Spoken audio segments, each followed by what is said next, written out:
Maniwala tayo sa lahat ng sugo na ipinadala ng Allah. Kilalaman natin siya o hindi. Sabi ni Propeta Muhammad, ang kabuuan ng propeta at mga sugo ay nasa 124,000. So sobra 300 sa mga pantas natin ay ang sugo ay sobra 300. Anong pagkakaiba ng sugo at saka propeta? Mga pagkakaiba, pagka propeta, Ang sugo, may dalang revelasyon. yung mga propeta meron din silang Ang propeta ay kasulatan. Kasi pag sinabing sugo, ibig sabihin inutusan niyan na maghatid ng mensahe. Sugo. Lahat ng sugo propeta. Pero hindi lahat ng propeta ay sugo.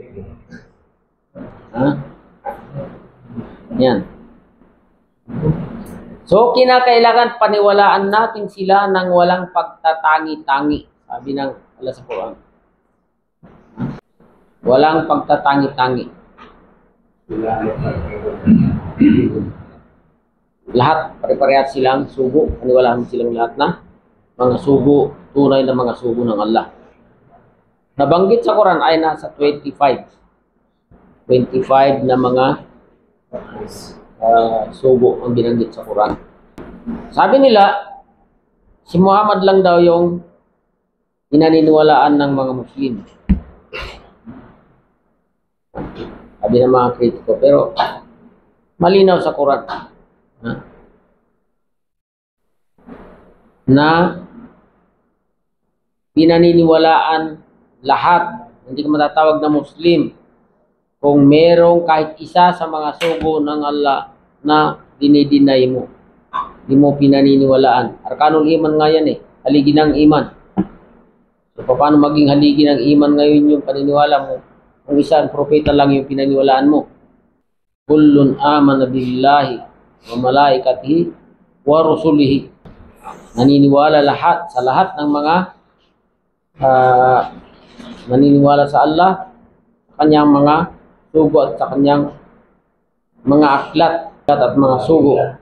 Pare-parehas na pinaniniwalaan.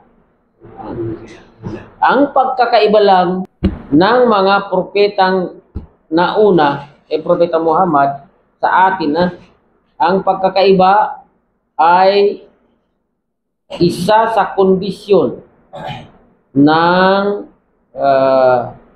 pagtanggap sa ating mga amal ang pag-alinsunod sa sunna ng propeta. So, ibig sabihin, hindi ka po pwedeng gumawa ng pagsamba na hindi alinsunod sa pamamaraan na tinuro ng propeta kasi siya yung propeta natin na nakasakop sa atin.